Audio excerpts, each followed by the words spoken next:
Hi everybody. Do you ever wonder why we don't do what's good for us?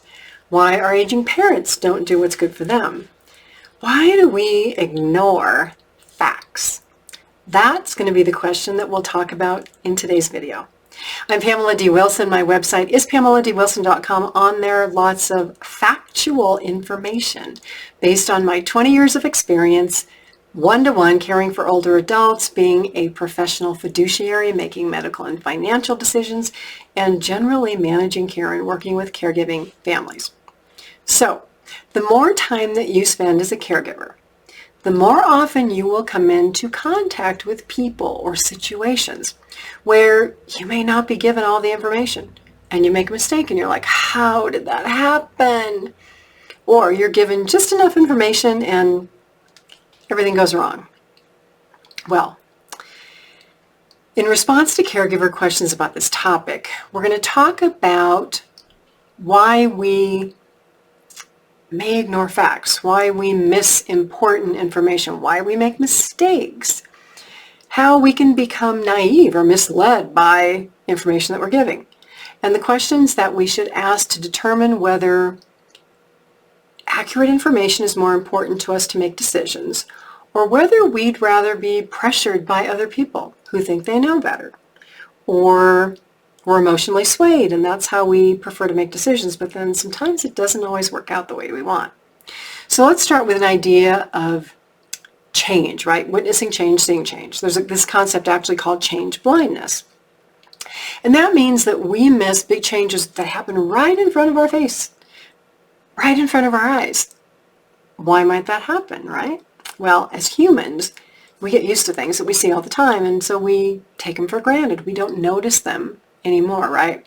So this means that you might not notice that your mom, who has a little bit of memory loss, has gotten much worse in the past 12 months.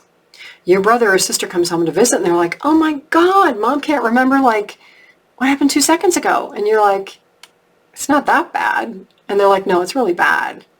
So sometimes it takes being away from a situation to have a good perspective about what's really going on. When we're in there day to day, change may happen so slowly and so incrementally that we just don't even notice it. So what happens then is, let's use another different example. Let's say that you put an envelope down on a table and a week later you go back and you're looking for the envelope, right? Well, it's not there. Well, somebody else moved it, right? But because you weren't looking for it, you didn't notice that it was gone. So things that happen in front of our eyes can change, right? We can also be attentive or inattentive to notice things that are important to us. And so many people, if you're the caregiver, you're paying attention to all these things, right? Other people have no idea what you're going through because they're not paying attention to all these plates that you're spinning and balls that you're juggling and all of that, right? They're not in the same mindset that you are. So in life, we only tend to pay attention to things that are like front and center, things we have to do, things that are bothering us. Simple example, let's say that you're healthy and you never go to the doctor. And then one day you get sick and you're like, oh, I got to go to the doctor. And they're like, it would be $50. And you're like, holy moly, $50 for medical copay. And they're like, well, but we want to see you next month and the month after and the month after. And you're like, 50, that's $200. While your parents, who you keep telling to go to the doctor, right, are saying, we're not going. Well, it's because it costs money, right? So it's gaining this different perspective of, well, I never go to the doctor, so it doesn't cost me anything, but yet I want my parents to go. It's costing them a lot of money, which may be why they don't want to go, or maybe why they don't want to get their prescriptions filled. So having the facts about things that we should know about, information that we should evaluate, may help us look at situations very differently than we normally would if they don't affect us. So let me share a real-life example of a situation where I was a guardian for a woman and decisions had to be made. And this relates to healthcare systems. So other examples or things you might run into are doctors who recommend expensive medications when there are way less expensive options out there, right? Why do they do that? Well, let's say that there's a pharmacy in the hospital and the pharmacy is owned by the hospital. Well, if you're paying more for copays, it's putting money into the hospital system, and it's putting money back into the doctor's pocket. Same thing when a doctor says, well, go get an x-ray at this place. Well, do they own the x-ray center? Are they recommending treatments to make more money for their hospital system?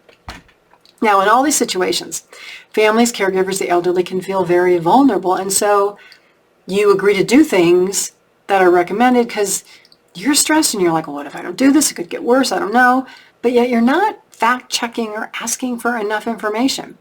You have the right to do that. Don't be afraid to ask about associations or financial relationships between hospitals and clinics and medical providers and lab companies and pharmacies. That is your right to have that information.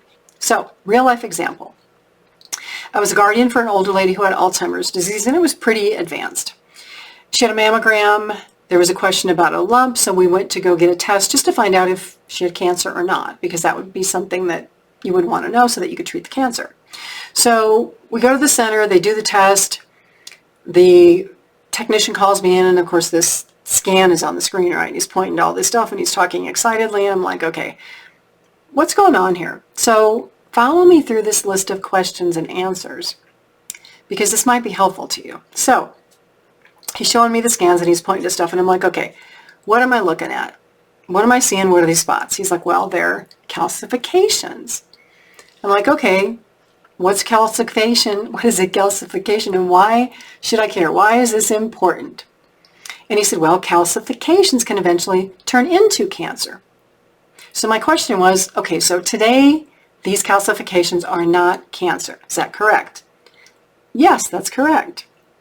My next question, how long will it take for these calcifications to become cancer? And the guy said, well, probably about 10 years. And I said, I don't know about that. And he said, I really recommend that your client has, biopsy, and we just make sure, just eliminate all this stuff. And I said, you know what? My client has Alzheimer's, and it's pretty advanced. And she's not going to be alive in 10 years. So for me to put her through all of these tests that might be really scary because she has cognitive impairment and that might cause her all sorts of pain, that is just not something I'm going to do. And the radiologist got a little pissed off at me because I made that choice. But I'm like, no, I'm just not going to do this. So very interesting. My client and I are walking back to the dressing room to get her dressed. And the nurse walks us back and she said, she goes, thank you for saying no. She goes, you have no idea how many recommendations we make where patients feel pressured to accept treatments that make our hospital more money and they don't benefit the patient. So here's the big thing about getting the facts and why we really should seek out facts and not ignore the facts. So making decisions based off of fear or emotions can lead to a lot of regrets if you don't seek the accurate information up front, right? Because then you may be like, oh, why didn't I ask more questions? Should have done this, should have done that. Well, you know what? It's done. It's over with. But when we care for other people or we critically have to look at our health problems and all of the options, fact-checking information or asking very direct questions can give you the facts. They can give you concrete information so that you can make better decisions. Now, the challenge in all this, right, is that we are emotional beings. Our emotions can get in the way. So we can receive a fact and we're like, oh, you know what, I'm going to ignore that. That doesn't matter because this is how I am feeling emotionally about this. It's possible to have certain beliefs, or maybe you're surrounded by people who pressure you to do things. People who have cancer all the time are pressured into chemotherapy and radiation when maybe they don't want to do that, but they feel guilty because their family members want them to do it. Well, go back to the facts and think about why we ignore facts. Is it because we want to make other people happy, so we're going to go get a treatment that they think that we should have when we really don't want to? If we ignore the facts, are we trying to justify beliefs that we have about one thing or another, and we don't want to be wrong even though we may end up being wrong? There's a lot of reasons that we ignore facts. So if you're a caregiver where you're not really sure what to do or who to believe, or is this information accurate, see if you could find two people with very opposite opinions.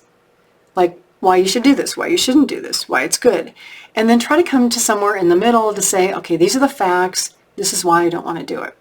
But make this pursuit of information really a goal and hold people accountable for giving you accurate information. When somebody gives you information, can you say, well, is that 100% accurate? Is there anything else we should be asking? Anything you're not telling me? What else should I know about this? Do I need to ask somebody else? I mean, really put them on the spot. If it's a medical decision or an important decision that's going to affect your life or somebody else, you have the right to get accurate information and not believe all this stuff that goes on out there that just pulls on your emotions. Now, going through this process, sure, it can take time and effort, but in the end, you may be more pleased with the results that you get, and you may be able to avoid thinking, oh, I should have done this or I should have done that. We made all these mistakes because we didn't know. Get the facts. I'm Pamela D. Wilson. My website's PamelaDWilson.com. On there, so much hope, help, support, factual information based on my 20 plus years of working with caregivers and their families. Thanks for being here. Press the share button. Share my YouTube channel with other people who are looking for hope, help, and support. And come back soon. Check out another video.